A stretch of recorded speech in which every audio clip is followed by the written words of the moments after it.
Bonjour et bienvenue, je suis Arnaud, le créateur de WA.net et dans cette vidéo, je vais vous faire la démonstration de la personnalisation d'une bannière LinkedIn.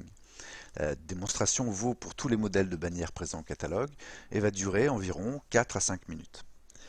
Notez que les bannières au format des photos de couverture de page LinkedIn sont des déclinaisons des modèles de e-carte de vœux de Nouvel An ou WA.net.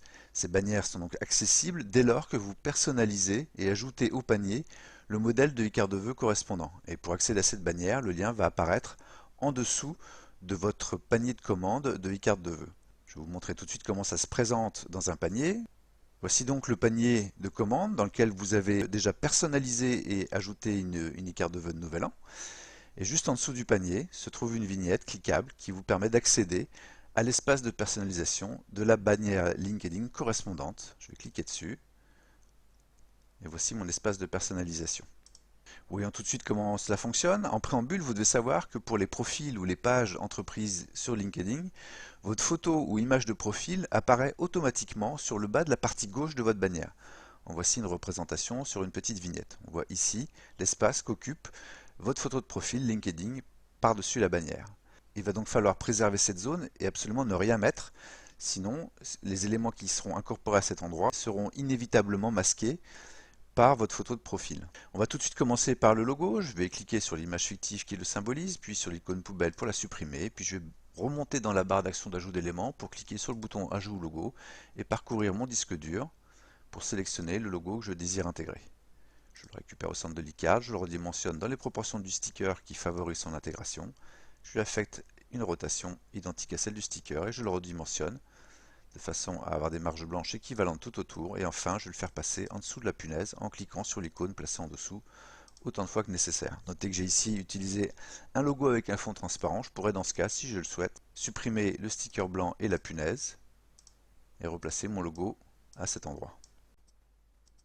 Toujours en veillant à ne pas le mettre dans cette zone destinée à la photo de profil LinkedIn. S'agissant des autres éléments qui composent la bannière, je pourrais éditer le millésime et lui affecter par exemple une teinte qui fait partie de ma charte graphique. Je vais essayer de récupérer une teinte proche de celle de mon logo, comme ceci. Je pourrais éditer l'accroche, mettre un autre titre. Pour ça, je sélectionne le bloc texte, je clique sur le bouton éditer et je remplace le texte existant par le texte que je désire. Je pourrais aussi changer la police, en modifier la taille en jouant avec le curseur. Et enfin, je peux également changer la couleur si je le désire en utilisant la palette de couleurs. Je peux aussi rajouter un autre bloc texte en cliquant sur le bouton Ajout texte qui est présent dans la barre d'action d'ajout d'éléments.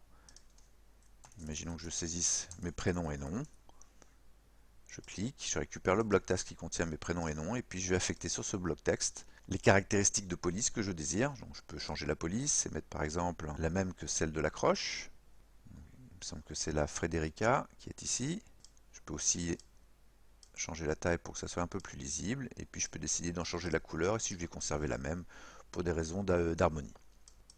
Et enfin, je peux également rajouter des éléments visuels d'habillage qui sont présents dans la galerie d'images. On a ici des punaises et des scotch pour créer un effet de montage. On a des images de citation.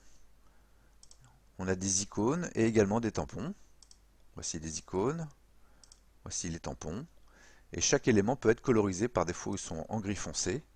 Mais je pourrais par exemple prendre ce tampon,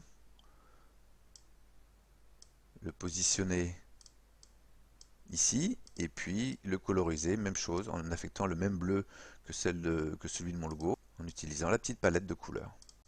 Voilà, à ce stade, je peux prévisualiser ma création en cliquant sur l'icône loupe.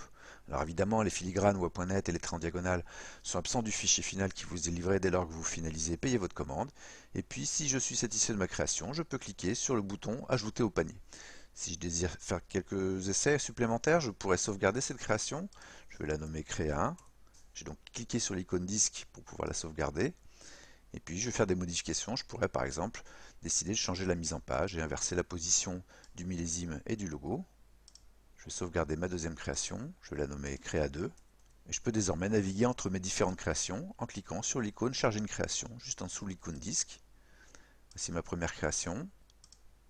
Voici la deuxième. C'est finalement la première que je désire commander. Je vais donc l'afficher de nouveau. Et puis je vais cliquer sur le bouton Ajouter au panier. Je suis redirigé automatiquement vers mon panier. On s'aperçoit que la bannière est venue compléter mon panier de commandes qui contenait déjà les cartes de vœux correspondantes et je n'ai plus qu'à cliquer sur le bouton valider la commande pour poursuivre ma commande. Voilà, vous savez tout pour personnaliser une bannière LinkedIn sur wa.net. Merci beaucoup pour votre attention, bonne création et à très bientôt sur wa.net.